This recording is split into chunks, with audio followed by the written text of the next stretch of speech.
오늘의 본문 말씀은 요한계시록 8장과 9장의 말씀입니다.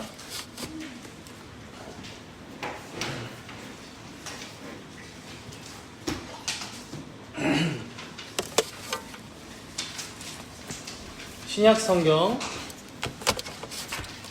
406페이지에 있습니다.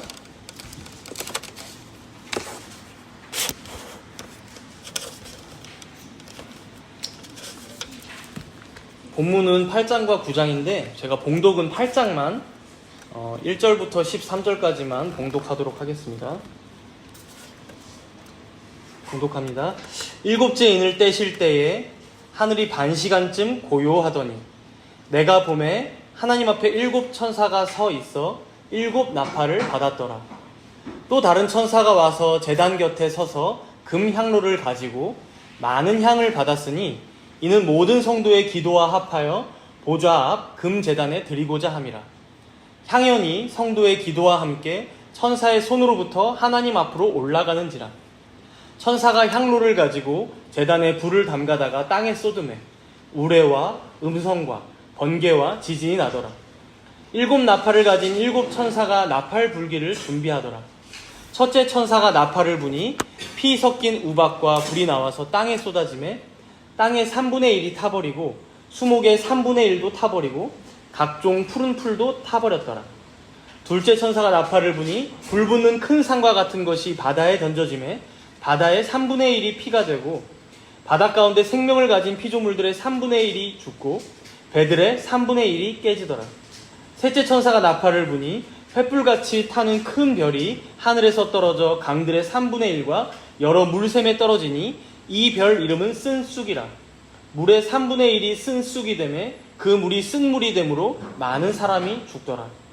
넷째 천사가 나팔을 부니 해 3분의 1과 달 3분의 1과 별들의 3분의 1이 타격을 받아 그 3분의 1이 어두워지니 낮 3분의 1은 비추임이 없고 밤도 그러하더라. 내가 또 보고 들으니 공중에 날아가는 독수리가 큰 소리로 이르되 땅에 사는 자들에게 화가 있으리니 이는 새 천사들이 불어야 할 나팔 소리가 남아 있음이로다 하더라. 아멘.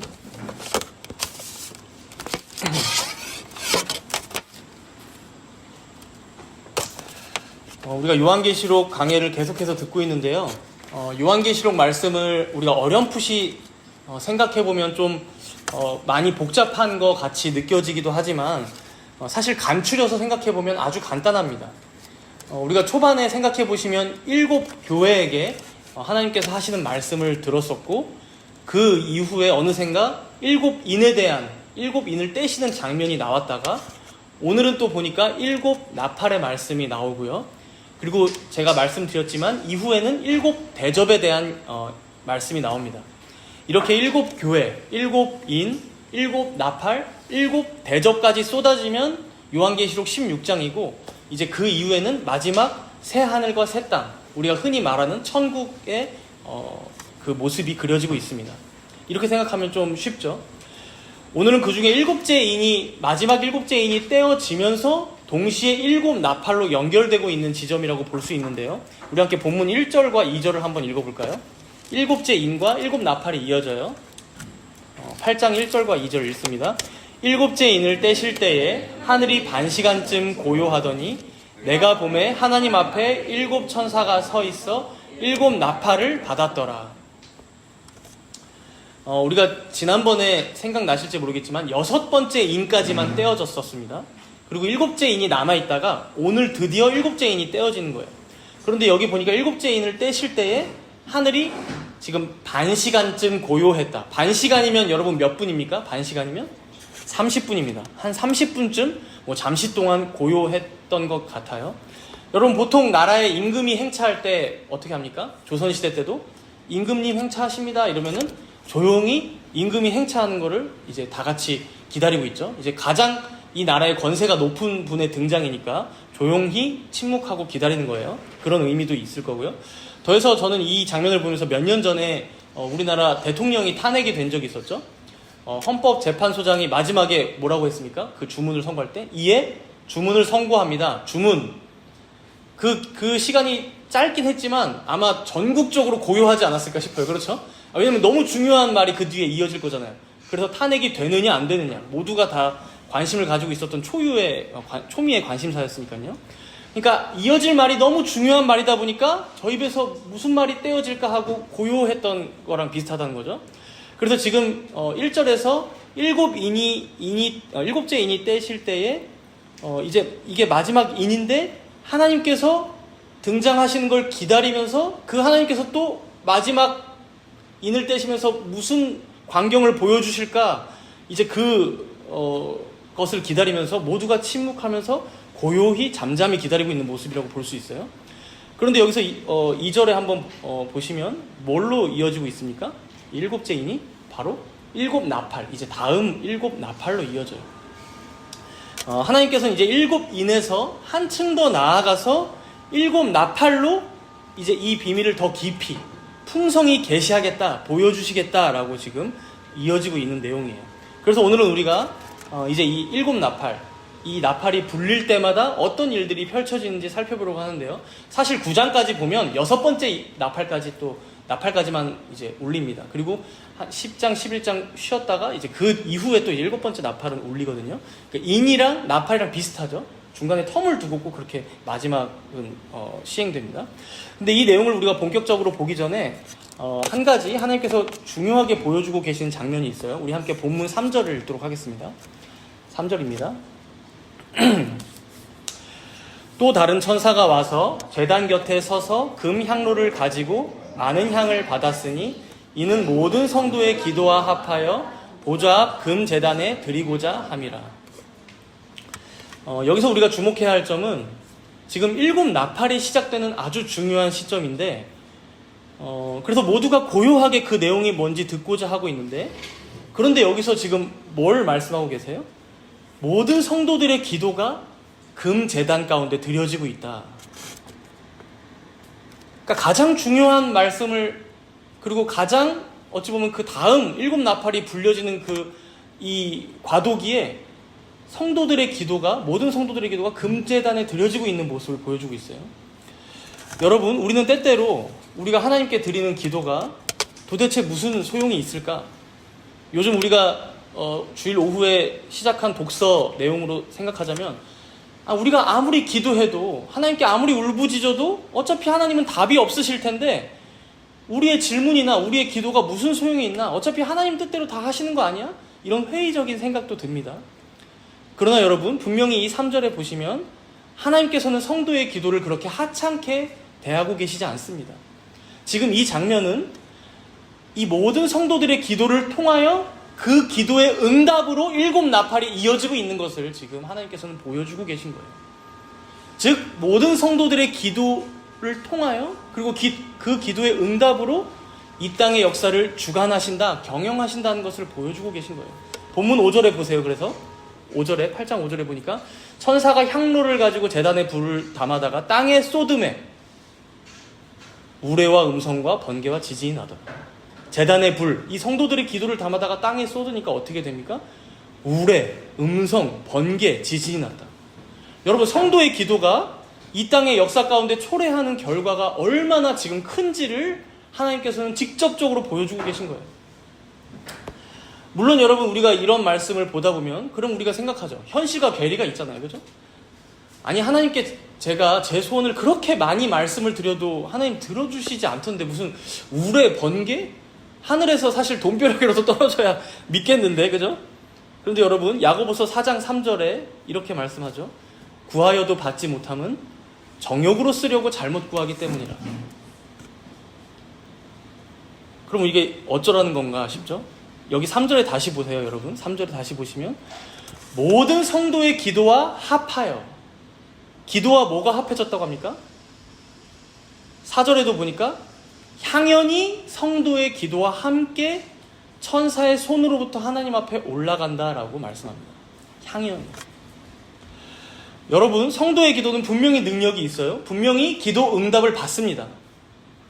그러나 안타깝게도요, 우리가 야고보서 4장 3절에서도 봤지만 우리의 기도, 우리의 그 기도 날것 그대로는, 그 문자 그대로는 하나님 앞에서 너무도 불완전한 기도일 때가 많아요. 내 탐욕과 정욕이 이 기도에 섞여 있기도 하고, 때로는 내가 정말로 욕심을 부리지 않고 이웃을 사랑하는 마음으로 기도하는 것일지는 몰라도, 문제는 우리는 하나님의 뜻을 다 알지 못하죠. 그렇기 때문에 하나님의 뜻에 꼭 합한 기도를 우리가 드리기란 너무도 힘들다는 거예요. 그래서 내가 무엇인가를 소원해서 하나님께 기도를 드렸는데 그대로 응답이 안 돼? 하나님의 뜻에 사실은 합하지 못하기 때문이죠. 그렇죠? 우리가 정확히 보자면. 그래서 어떻게 하신다고요? 지금 그 기도를? 금향로에 가득 찬 향연을 성도들의 기도와 합해서 하나님의 보좌 앞 금제단에 드리고 있다는 거예요. 향연과 성도들의 기도를 합해서. 이 의미는요, 우리의 불완전한 그 기도를 완전하게 하시는 하나님의 특별한 향이 있다는 거예요. 향이 덧입혀진다는 거예요. 우리의 기도의 향이. 그러면 이 향이 무엇일까요, 여러분? 로마서 8장 34절에 보면요, 죽으실 뿐 아니라 다시 살아나신 이는 그리스도 예수시니 그는 하나님 우편에 계신 자요 우리를 위하여 간구하는 자신이라. 그리고 같은 장 26절에도 보면요, 성령도 우리의 연약함을 도우시나니 우리는 마땅히 기도할 바를 알지 못하나 오직 성령이 말할 수 없는 탄식으로 우리를 위하여 친히 간구하시느니라. 여러분, 이 말씀, 두 말씀을 통해 뭘 알 수 있나요? 마땅히 기도할 바를 알지 못하는 우리를 위해 친히 함께 간구하고 계시는 성령 하나님의 기도가 우리의 기도에 덧입혀진다는 거예요. 성령 하나님의 기도가. 그래서 그 성령 하나님의 기도가 이 향이라는 거예요. 죄로 인해 거룩하신 하나님 아버지께 나아가지도 혹은 도저히 합당하게 드릴 만한 기도도 하지 못하는 우리를 위해서 지금도 하늘 보좌 우편에서 간구하고 계시는 예수님의 중보 기도가 바로 이 향이라는 거예요. 성령 하나님의 기도와 예수님의 중보 기도. 그래서 여러분, 하나님께 우리가 기도를 드릴 때에 마지막 끝에 무엇을 붙입니까? 그거 안 붙이면 아무 소용이 없어요, 사실은. 그렇죠? 무엇을 붙입니까? 예수 그리스도의 이름으로 기도합니다. 아멘.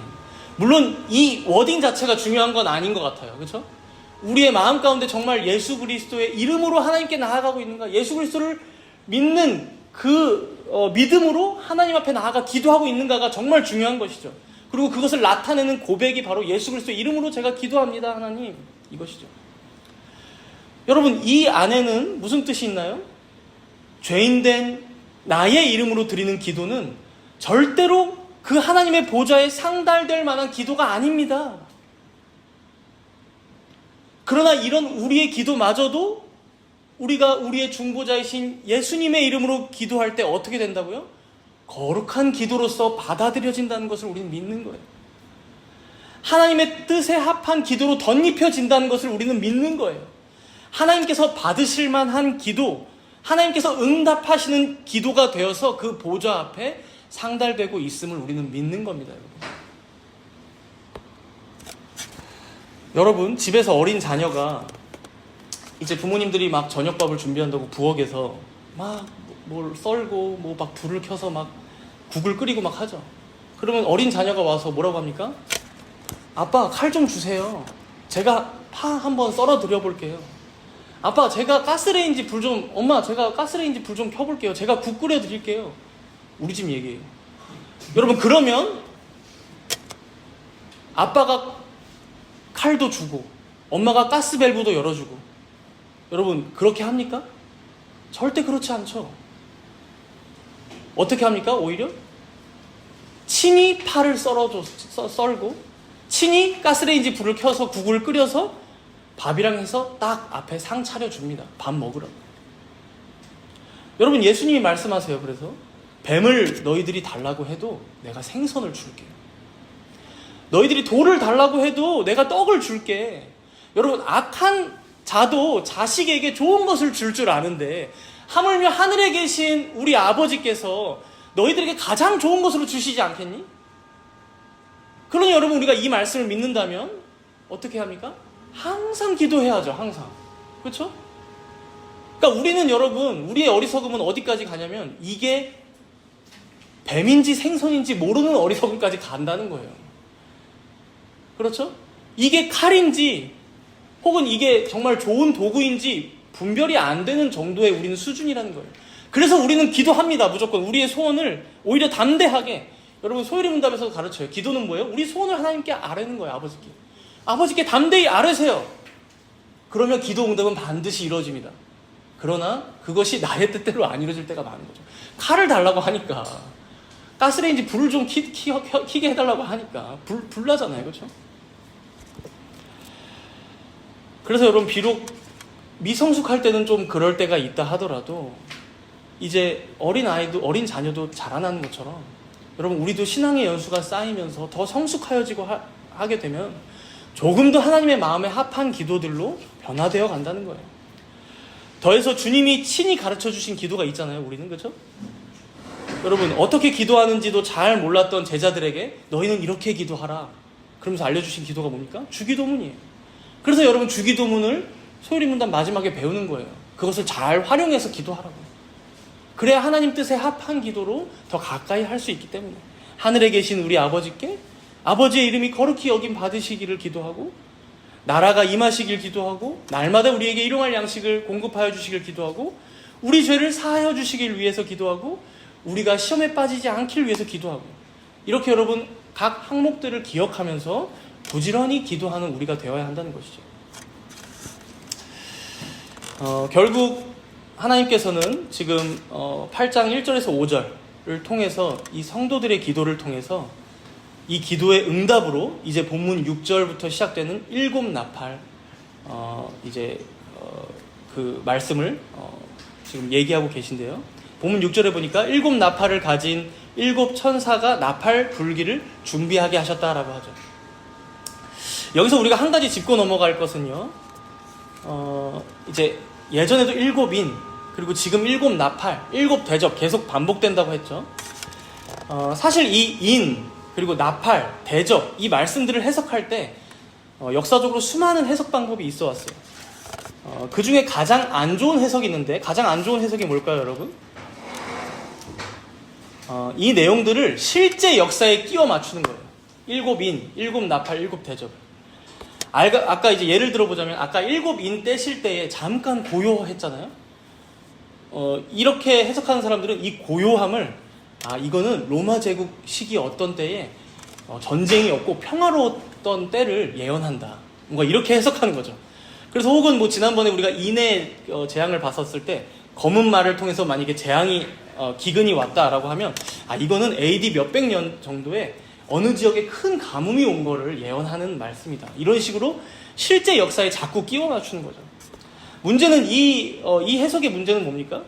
쭉 이제 끼워 맞춰봤어요. 뭐 예를 들어서 일곱 인은 로마 제국 시대, 일곱 나팔은 중세 시대, 일곱 대접이 쏟아지는 거는 뭐 근현대 시대, 혹은 뭐 제1, 2차 세계대전. 그러면 이제 어떻게 됩니까? 지금은 요한계시록 16장 이후에 새 예루살렘, 천국이 도래하는 시대다. 꼭 이런 식으로 시한부 종말론으로 흐른다는 거예요. 역사를 끼워 맞추다 했던. 그래서 막 날짜를 계산해요. 이런 분들은 뭐 70년이 뭐 449번 반복돼서 뭐 어쩌고저쩌고 막 이래요. 그래서 이제 날짜를 계산해보니까 1992년 10월 28일 예수님 오신다. 그게 여러분 다미성교회 이장님의 사기 사건입니다. 사기 사건. 제가 어젠가도 이게 생각이 나서 찾아보니까요, 벌써 10년 전부터 이제 남한이 북한이랑 전쟁이 나서 우리나라가 멸망할 거다, 그리고 이게 세계 3차 대전으로 이어지는 종말로 이어질 거다, 막 이런 말 하면서 이제 한참 돈을 벌고 다녔던 강사가 한 명 있었어요. 근데 그 강사가 어제도 보니까 유튜브에 휴거의 때 뭐 짐승의 표 666 이런 걸로 이런 영상 올려놓고 장사하고 있어요. 여러분, 10년 전에 종말이 왔는데 왜 아직도 종말이 안 와요? 여러분, 이런 사람들 얘기는요, 딱 10년만 들어보면 답이 나옵니다. 예수님이 곧 오실 것처럼, 막 내일 오실 것처럼 막 얘기하면서 돈을 싹 걷고요. 근데 안 오십니다, 여러분. 자기가 그 돈을 가지고 잘 살아가요. 그래서 여러분, 뭐 20년 전에는 666이 바코드라는 말이 굉장히 많았었고요. 10년 전에는 베리칩이란 말이 많았다가 코로나 시대 때는 백신이란 말이 많았어요. 666. 그래서 백신 맞으면 666이다. 근데 이제 요즘은 또 코로나 시기도 지나서 이제 백신 안 맞으니까 뭐 AI라고 하려나? 하여튼 이런 사람들은 말도 아주 잘 바꿉니다. 이제 이런 해석을 여러분 세대주의 종말론이라고 하는데요. 이제 보통 신천지나 뭐 다른 이단들, 정명석, JMS 이런 이단들은 다 이런 방식 위에서 성경을 해석한다고 보시면 돼요. 요한계시록. 그래서 여러분 현혹될 필요가 전혀 없습니다. 그런 말들은 전혀 없어요. 그러면 여러분, 이제 우리 정통 기독교는 어떻게 해석할까요? 정통 기독교는요, 여러분, 일단 이런 단어 안 써요. 7년 대환란. 이런 단어 절대 쓰지 않습니다, 여러분. 뭐 7년 대환란 동안 이 땅에서 뭐 잘 버텨야지, 뭐 다시 휴거가 되고 뭐 이런 말 절대 안 씁니다. 뭐 지금이 마지막 때야, 종말이야 이런 말 절대 안 써요. 이런 말 쓰면 그냥 여러분 다 사자라고 보시면 됩니다. 여러분, 우리 개혁주의에서는, 정통 기독교에서는 종말을요, 기억하시면 좋아요. 예수님께서 처음 오셨던 초림 때부터 예수님께서 다시 오실 재림까지의 기간을 총칭해서 종말이라고 합니다. 예수님께서 처음 성육신 하셨던 초림 때부터, 그리고 예수님께서 다시 오실, 언제 오실지 몰라요. 다시 오실 재림 때까지를 총칭해서 종말이라는 시간대에 둡니다. 그리고 이 기간이 이제 요한계시록 20장에 가보면 천년 왕국이라는 기간으로 표현돼요. 천년 왕국. 여러분, 이게 또 문자적 천년이라고 해서 뭐 7년 대환란을 견뎌야 뭐 천년 왕국에 참여해서 왕처럼 뭐 다스릴 수 있다, 이런 것도 여러분 다 세대주의적 전천년설이라고 우리가 얘기하고요. 여러분, 우리는 이 천년의 기간을 문자적 천년이라고 보지 않아요. 이건 좀 어려운데 들으세요. 한번 들으시면 좋아요. 문자적 천년이라고 보지 않고 상징적이라고 봅니다. 그래서 이게 예수님이 언제 오실지 모르지만 예수님 오신 때부터 예수님 오실 때까지의 기간을 총칭해서 천년 왕국이라고 우리는 믿어요. 그렇기 때문에 우리는 이게 무슨 입장이냐면 무천년설입니다. 무천년설. 천년은 없어. 문자적 천년은 없어. 상징적인 의미야. 그래서 계시록 20장에 나오는 천년 왕국은 무천년설이다. 그렇다면 이제 우리가 이 입장에서 이제 일곱 인, 그리고 일곱 나팔, 일곱 대접의 내용을 어떻게 해석하면 될까? 사실 이 세 개가 역사적으로 시간이 흐르면서 인이 하나씩 떼어지는 역사에 끼워 맞춰 들어가는 게 아니라, 일곱 나팔이 뭐 첫째 나팔이 굴려졌을 때 이런 사건이 아니라, 여러분, 이 세 사건이 다 비슷한 내용들이다. 다 유사한 내용들을 얘기하고 있다. 그럼에도 인에서 나팔에서 대접으로 갈 때 이 의미가 좀 더 보강되고 강화된다 해서 이 방법을 뭐라고 하냐면 점진적 병행법이라고 합니다. 점진적 병행법. 제가 주보에 주일학교 말씀 질문지에 넣어놨어요. 제가 아마 초등부였어도 여러분 이런 거 가르쳤을 거예요, 여러분. 초등부였어도. 저 옛날에 이런 거 가르쳤어요, 다. 점진적 병행법이라고 해요. 여러분, 역사적으로 쭉 일어날 일들을 예언한 게 아니라, 이런 일들은 인류 역사 속에서 계속해서 있잖아. 인의 사건, 나팔의 사건, 대접의 사건. 그러니까 우리가 살아가는 이 시대 전체가 종말론적인 시대야. 그래서 인에서 봤던 그 내용에서 좀 더 보강해서 나팔의 사건들이, 그리고 더 깊은 차원으로 대접의 사건들이 이렇게 점진적으로 병행해 놨다. 그래서 점진적 병행법이라는 거예요. 그래서 이 관점으로 우리가 이제 오늘 일곱 나팔의 내용을 좀 보면요. 여러분, 나팔 하면 뭐가 생각나시나요? 성경에 보면 이제 나팔의 그 기능이 다양한 상황에서 이제 불리게 되지만, 여기서의 나팔은 하나님의 심판과 구원, 그리고 승리의 의미가 아주 강합니다. 하나님의 심판과 구원, 승리의 의미. 그래서 성경 중에 이런 의미로 불려졌던 나팔이 뭐가 가장 유사할까 제가 생각해보니까, 여러분, 여호수아서에서 첫 번째 전쟁이 뭐였죠? 여리고성 함락 전쟁이었어요. 그때 보면 이런 명령을 하세요. 제사장 7명이 7 나팔을 불면서 매일 한 바퀴씩 돌아라. 그리고 마지막 날에는 7바퀴 돌아라. 그래서 마지막에 다 돌고 와 소리 지르니까 여리고성이 무너졌죠. 여러분, 이때 7개의 나팔을 불면서 여리고성을 돌았을 때의 의미가 바로 오늘 이 의미라는 거예요. 뭡니까? 너희들 이 소리 들려? 여리고성 안에 사람들한테 얘기하는 거죠. 이 소리 들려? 하나님이 너희를 친히 심판하실 거야. 그러니 너희들 지금이라도 회개해. 하나님께서는 반드시 승리하실 거야. 이 하나님의 심판과 승리와 구원, 회개하라라는 이런 촉구의 의미가 여기에 다 담겨져 있다는 거예요. 그럼 이제 오늘 본문에서 이 나팔의 내용이 어떻게 진행되는가를 우리가 볼 텐데요. 우리가 다 자세히 살펴보진 않을 거예요. 앞에 7인과 비교해서 이 7 나팔의 특징을 우리가 3가지로 묶어볼 수 있을 것 같습니다. 먼저 우리 본문 7절을 함께 읽어볼까요? 8장 7절입니다. 첫째 천사가 나팔을 부니 피 섞인 우박과 불이 나와서 땅에 쏟아짐에 땅의 3분의 1이 타버리고 수목의 3분의 1도 타버리고 각종 푸른 풀도 타버렸더라. 먼저 이 7 나팔의 첫 번째 특징은요, 지금 이 7절에 사실 3가지 특징이 다 등장하고 있는데, 먼저 7 인대와 마찬가지로 피조 세계를 향한 하나님의 심판임을 우리가 알 수 있습니다. 피조 세계를 향한 하나님의 심판. 그래서 여기 첫째 나팔에서도 여러분 우박과 불이 떨어지니까 뭐가 타고 있어요? 각종 수목, 뭐 나무들, 풀들이 탔다고 해요. 그리고 둘째 나팔 여러분 밑에서도 보시면 둘째 나팔에서는 바다 생물들, 배들이 이제 파괴되었다고 하고요. 셋째 나팔에 보니까 강들과 물들, 그리고 넷째 나팔에 보니까 해, 달, 별, 그리고 낮과 밤, 이런 모든 피조 세계들이 하나님의 심판을 받는다라고 지금 나옵니다. 그리고 이어지는 이제 9장에도 보면요. 다섯째 나팔, 여섯째 나팔에 보면 사람도 예외 없다. 이제 사람에게까지 이 화가 있으리로다. 화가 미치게 됩니다. 그래서 여러분, 우리가 인이 떼어질 때도 봤었지만 지금 죄인들이 겪게 되는 전쟁이나 기근이나 죽음이나 재앙, 이런 것들이 지금 인에서도 그랬지만 나팔에서도 그대로 벌어지고 있다는 것이죠. 두 번째 특징은요, 여러분. 이건 서술상의 특징인 것 같아요. 이 일곱 나팔이 불릴 때 벌어지는 일들이 우리가 가만히 읽다 보면 구약의 어떤 재앙들을 머릿속에 떠올리게 한다는 거예요. 방금 7절을 보면요. 피 섞인 우박과 불이 쏟아지고 있어요. 하늘에서. 잘 상상해 보세요. 피 섞인 우박과 불. 여러분 이걸 기억하고 출애굽기 9장 24절에 보면 이런 말씀이 있습니다. 출애굽기 9장 24절. 우박이 내림과 불덩이가 우박에 섞여 내림이 심히 맹렬하니 나라가 생긴 그때로부터 애굽 온 땅에는 그와 같은 일이 없었더라.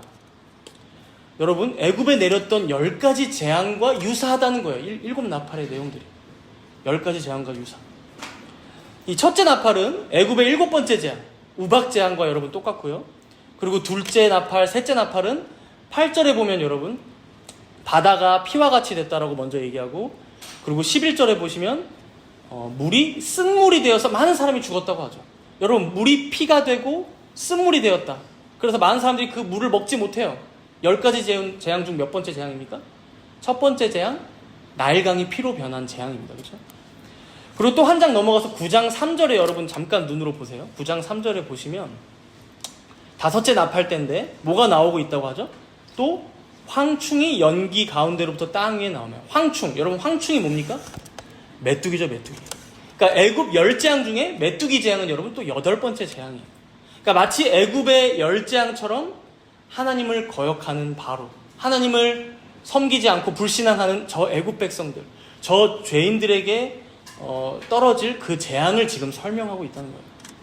그리고 이제 마지막 세 번째 특징인데요.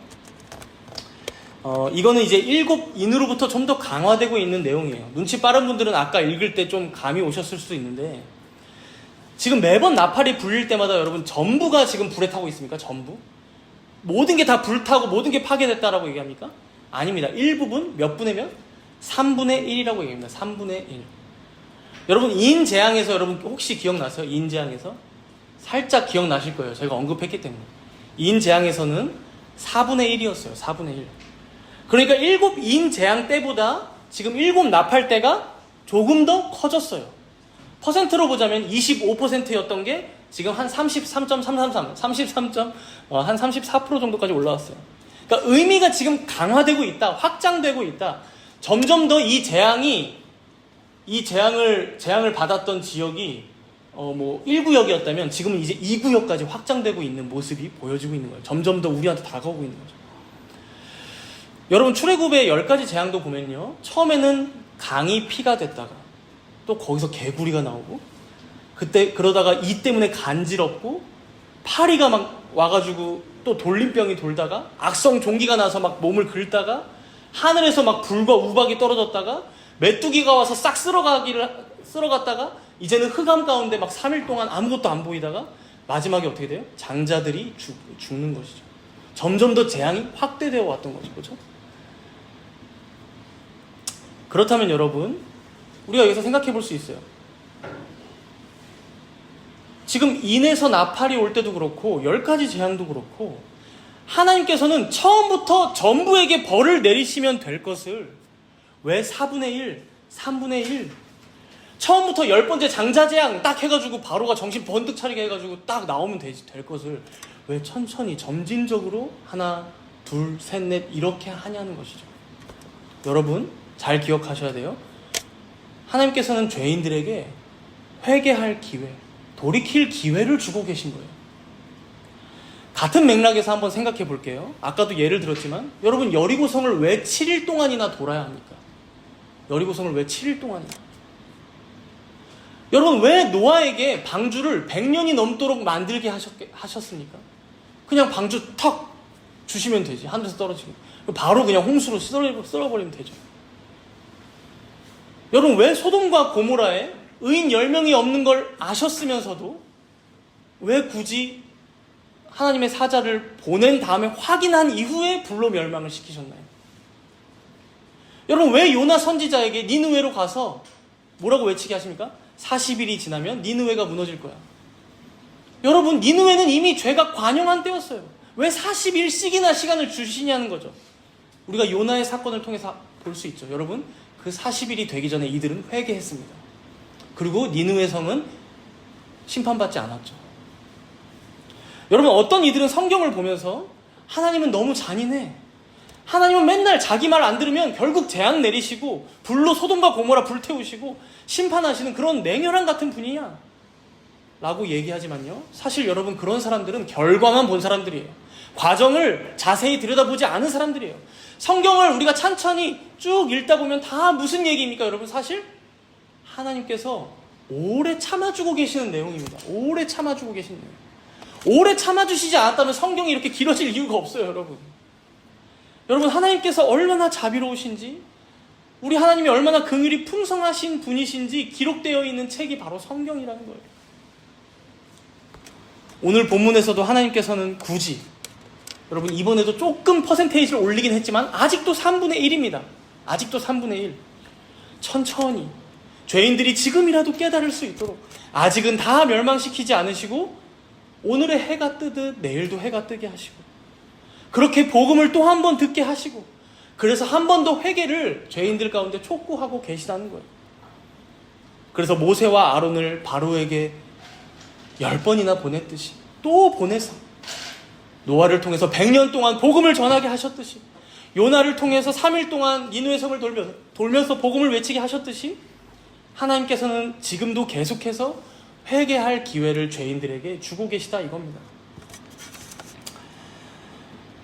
그리고 이 내용을 통해서 우리가 또 알 수 있는 것은 죄인을 향한 촉구에서 이게 그치지 않는다는 거예요. 우리가 한 장 넘어가서 9장 4절을 한번 읽어볼까요? 9장 4절입니다. 함께 읽습니다. 그들에게 이르시되 땅의 풀이나 푸른 것이나 각종 수목은 해하지 말고 오직 이마에 하나님의 인침을 받지 아니한 사람들만 해하라 하시더라. 하늘에서 우박과 불이 떨어지고 바다가 피가 되고 해, 달, 별이 그 빛을 잃는 막 재앙이 막 온 세계 가운데 만연한데 여러분 그런 중에 보호받고 있는 자들이 누구예요? 이마에 하나님의 인침을 받은 자들. 이 사람들, 이게 아닌 사람들만 해하라고 하잖아요. 그러니까 그런 사람들은 보호해라. 여러분 여기서도 우리가 한 가지 생각나는 10가지 재앙 중에 내용이 있어요. 여러분 이 10가지 재앙이 애굽 가운데 내려질 때 이스라엘 백성들이 살고 있던 고센 땅은 어떠했을까요? 고센 땅. 여러분 우박이 내릴 때의 말씀 설명을 보면요, 이런 말씀이 나옵니다. 고센 땅에는 그 우박이 없었더라. 고센 땅에는 그 우박이 내리지 않았더라. 여러분 10번째 재앙도 우리가 알지만 문설주에 어린 양의 피를 바른 그 집들은, 그 이스라엘 백성의 집들은 여호와께서 넘어가셨다. 그래서 유월이죠. 그래서 유월절입니다. 여러분. 그렇다면 여러분 이렇게 재앙으로부터 보호받는 하나님의 백성들에게는 그러면 이 재앙이 무슨 의미냐는 거죠. 재앙을 직접 경험하지 않는데 재앙을 보고만 있잖아요. 죄인들이 받는 그 재앙들만 보고 있잖아요. 여러분 출애굽기 10장 1절과 2절에 이런 말씀이 나옵니다. 제가 세 번역 성경으로 읽어드릴 테니까 잘 들어보십시오. 여러분들에게 해당되는 말씀이에요. 그렇죠? 출애굽기 10장 1절에서 2절. 주님께서 모세에게 말씀하셨다. 너는 바로에게 가거라. 그와 그 신하들이 고집을 부리게 한 것은 나다. 이것은 내가 그들이 보는 앞에서 나의 온갖 기적을 보여주려고 그렇게 한 것이다. 그뿐만 아니라가 중요합니다.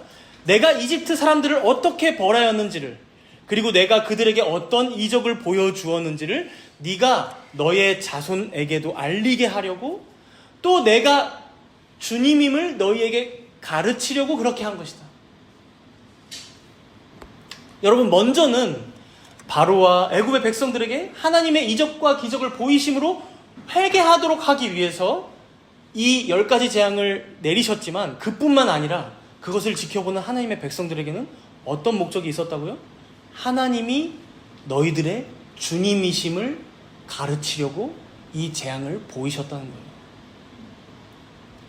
오직 하나님만이 온 천하 가운데 유일하게 살아계신 참 신이심을, 역사의 주관자이심을 너희들이 한 번 더 보고 그것을 인정하게 하시고자 하나님께서는 그 재앙을 애굽 땅에 허락했다라는 거예요.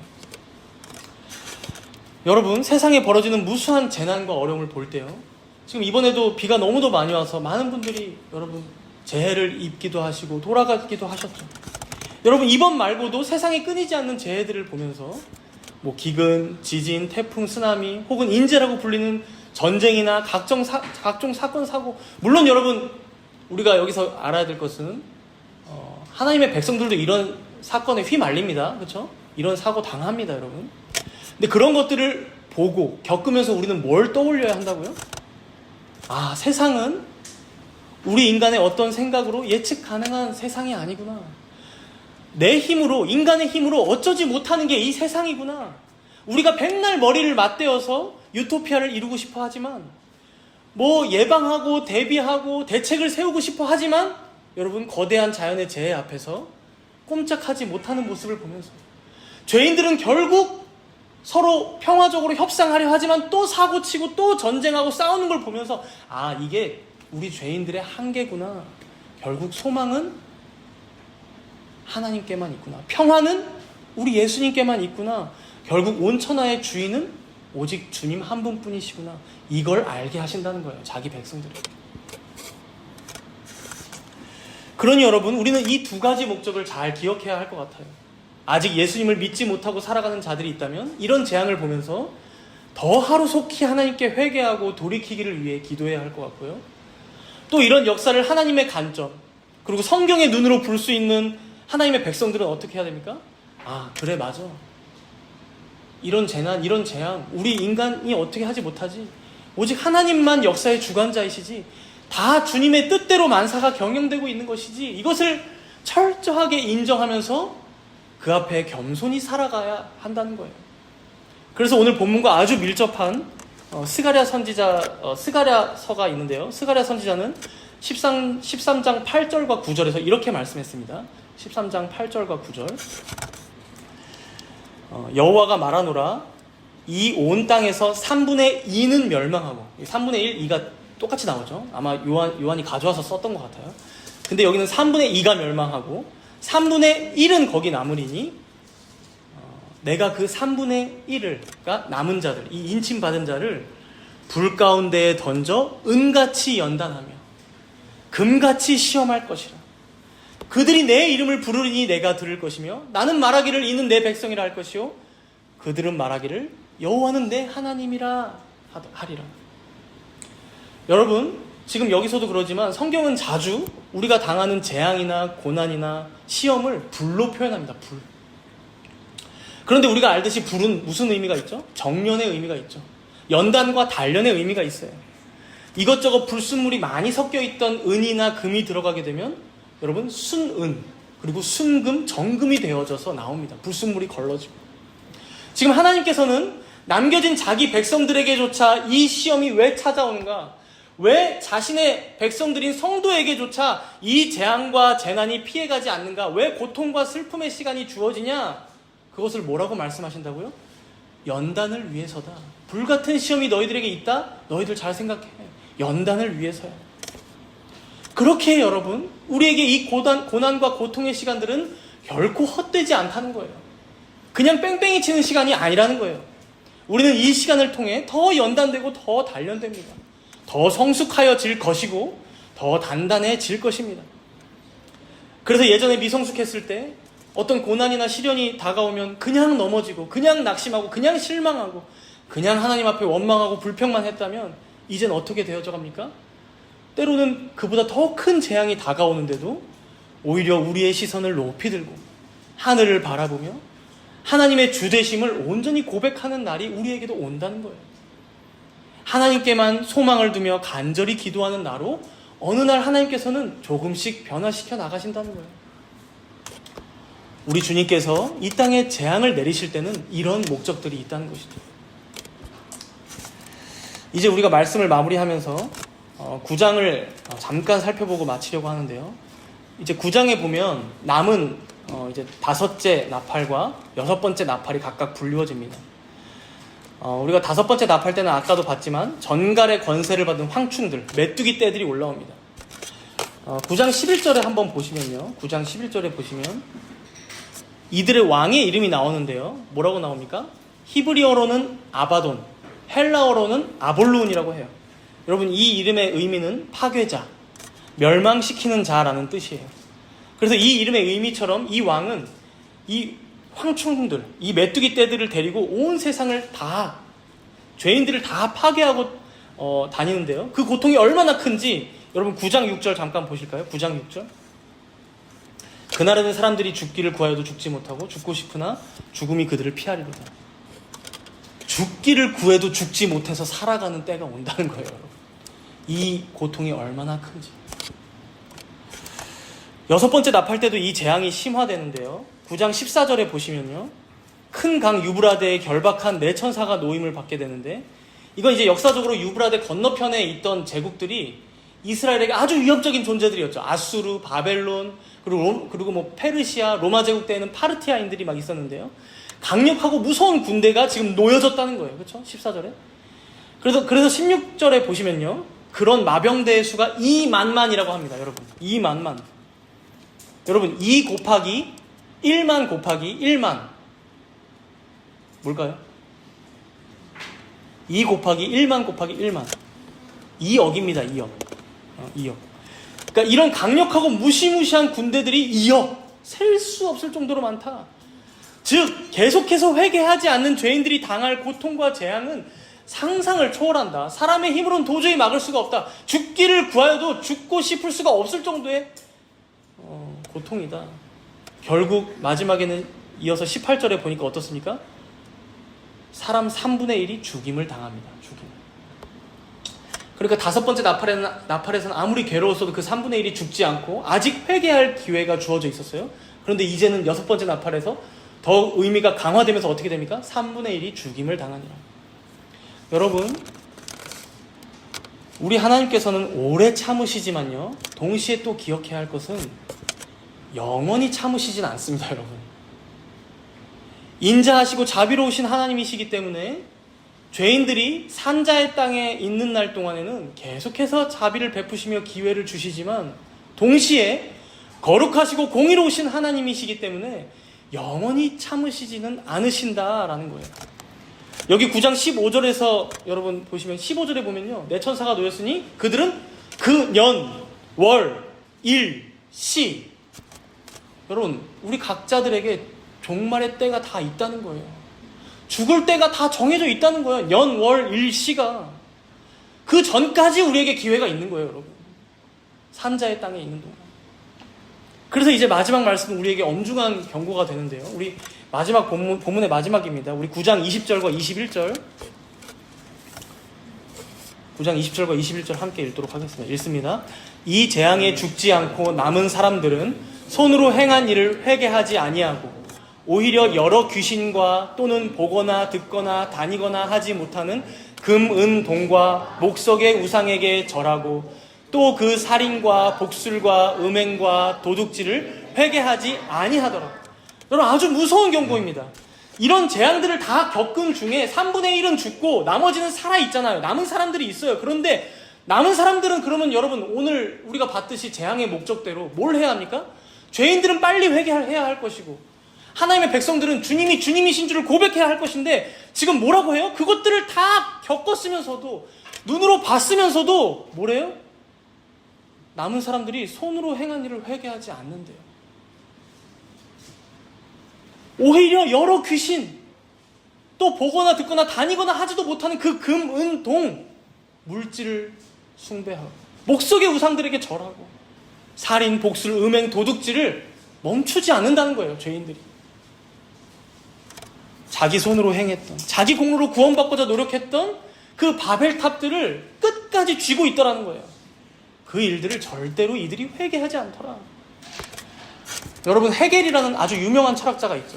정반합이라는 관점으로 인류 역사를 아주 명쾌하게 풀어낸 철학자입니다. 그 헤겔이 이런 말을 했어요. 인간이 역사로부터 배우는 한 가지 교훈은 역사로부터 아무것도 배우지 못한다는 사실이다. 무슨 말이에요? 인간은 절대로 2000년 전이나 2000년 후나 변하지 않더라. 2000년 전에 무슨 일 때문에 전쟁을 벌였는데 또 100년 뒤에 그걸로 전쟁하더라. 또 그걸로 세계가 멸망하더라 이거예요, 여러분. 또 죽임을 당하더라. 너무 맞는 말입니다. 여러분, 죄인들의 비참함이 바로 이거죠. 그러나 여러분, 헤겔의 이 말은요, 만약에 하나님께서 살아계시지 않는다면 진리가 될 말이었을 것입니다. 그러나 우리는 알죠. 사람이 할 수 없는 것을 이루시는 분은 바로 하나님이십니다. 여러분, 어떻습니까? 여기 있는 우리 모두도 사실 절대로 변할 수 없는 자들이었어요. 그렇죠? 가능성이 없는 자들이었어요. 그렇게 인생 가운데 숱한 경험들을 많이 하면서도 하나님께서 고난을 통해, 시험을 통해 우리에게 말씀하고자 하시는 그 음성을 들으면서도, 재앙과 재난을 목격하면서도 그 앞에 겸손하기보다는 교만함으로 끝까지 하나님을 의탁하지 않고, 끝까지 하나님께서 우리의 인생의 주님 되심을 인정하지 않으며 살아가는 자들이 바로 우리들 아닙니까? 그러나 여러분, 그런 우리들에게조차 이루신 역사를 여러분 주목하시기 바랍니다. 도저히 회개하지 않을 이 죄인들을 효과적으로 부르셔서 예수님의 놀라우신 사랑을 영접하게 하셨고, 하나님의 자녀 삼으셨고, 주님의 복된 교회 가운데 나오게 하셔서 여러 은혜의 방편들을 누리며 거룩하게 살아갈 수 있도록 은총을 베푸신 그 하나님의 인자하심과 자비로우심을 여러분 바라보시기 바랍니다. 그래서 우리는 이 은혜를 다시금 기억하며 기도해야 할 것입니다. 여러분, 세상은 끝까지 회개하지 않을 거예요. 변하지 않는 세상과 죄인들을 바라보면서 우리가 낙심할 필요가 없을 것 같아요. 당연하니까요. 실망할 것 없는 것 같아요. 그렇죠?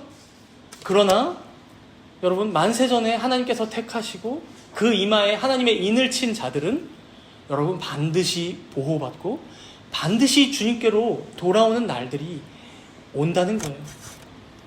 이 정해진 수요 14만 4천에 들어있는 이 하나님의 백성들은 하나님께서 정하신 연, 월, 일시에 그들이 예수 그리스도를 영접하고 하나님의 사랑을 받아들이며 하나님의 백성이 되어 그렇게 살아가게 될 거라는 거예요. 그러나 우리는 그 하나님의 택하심이나 크신 경륜도 다 측량할 수 없기에 여러분, 우리는 무엇을 해야 하겠습니까? 우리가 앞에서 봤던 것처럼 다만 기도해야 한다는 것입니다. 그러한 하나님의 뜻과 계획이 하루속히 시행되기를, 그 역사들 가운데 하나님의 이름이 거룩히 여김 받으시기를, 그래서 돌아올 죄인들이 마땅히 돌아오고 심판받을 인생들은 안타깝지만 마땅히 심판받고, 그렇게 모든 것이 합력하여 선을 이루며 하나님께서 영광 받으시고 하나님의 뜻대로 다 성취되기를, 우리가 이렇게 기도할 때에 우리 주님은 우리의 기도를 지금도 들으신다는 거예요. 자신의 제단 앞에 향기로운 제물로 흠양하여 주실 뿐만 아니라 또한 반드시 응답하여 주신다는 거예요. 우리가 담대한 이 믿음을 가지고 다가오는 한 주간도 하나님 의지하며 간구함으로 승리하시는 우리 정다문교회 성도님들 되시기를 축복합니다. 우리 함께 기도하도록 하겠습니다. 오늘 말씀을 통해 하나님께서 이 땅 가운데 재앙을 주시는 목적을 우리에게 알려주셨습니다. 아직 예수님을 영접하지 않고 자신의 죄를 회개하거나 슬퍼하지 않으며 주님께로 돌이키지 못한 자가 혹 있다면 지금이라도 이 하나님의 공의로우신 심판을 바라보며 자신의 죄가 얼마나 더럽고 부패한 것인지 회개하며 예수님을 구주로 영접하게 해달라고 간절히 기도하시기 바랍니다. 또한 예수를 구주로 믿고 따르는 성도라고 하면서도 그렇게 이 세상의 재앙을 바라보면서도 그 앞에서 아무 생각 없이 마치 예수님이 말씀하셨듯이 지금이 노아의 때인데 그럼에도 불구하고 먹고 마시는 것에 집중하고 장가가고 시집가는 것에만 내 신경이 쏘이고 그렇게 내 인생과 내 욕심만 채우며 살기에 급급하진 않았는지 되돌아보며 회개하도록 하겠습니다.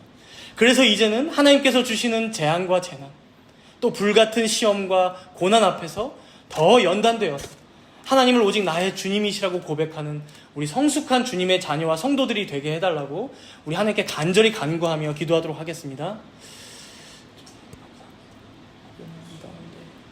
여전히 죄인으로서 자신의 죄를 돌이키지 못하고 주님께 나아오지 못한 자들이 있지.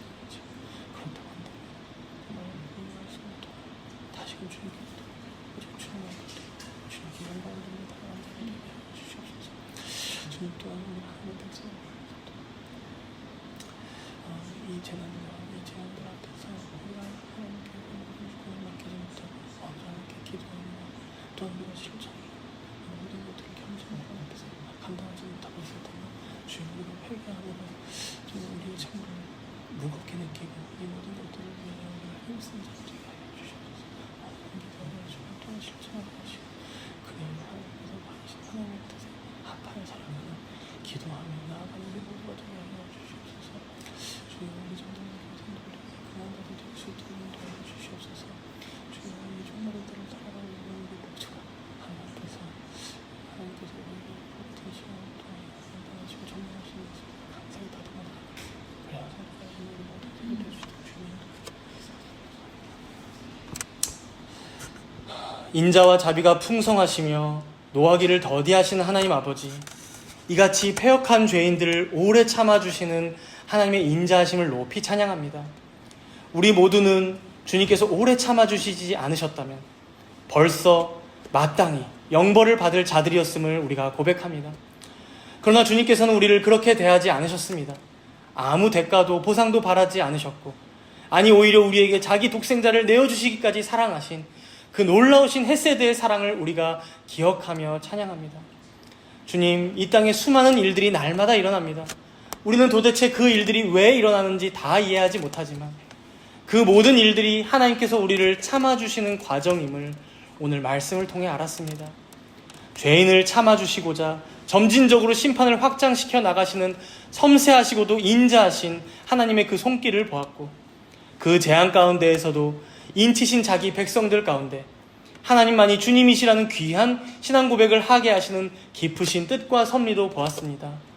우리가 이제 하나님의 그 뜻을 조금 더 알게 된 자들로 이 땅을 살아가도록 하여 주시옵소서. 아직도 주님을 믿지 못하고 어둠 가운데 헤매는 자들에게 복음을 전하게 하시며, 또한 복음을 이미 알고 있는 우리들이라면 그 가운데에서라도 오직 하나님만을 바라보며 하나님께만 소망을 두고 온 우주의 주님이신 주님을 의탁하며 살아가는 우리 모두가 되게 하여 주시옵소서. 이 모든 말씀 감사드리오며 우리 주 예수 그리스도의 이름으로 기도드리옵나이다. 아멘.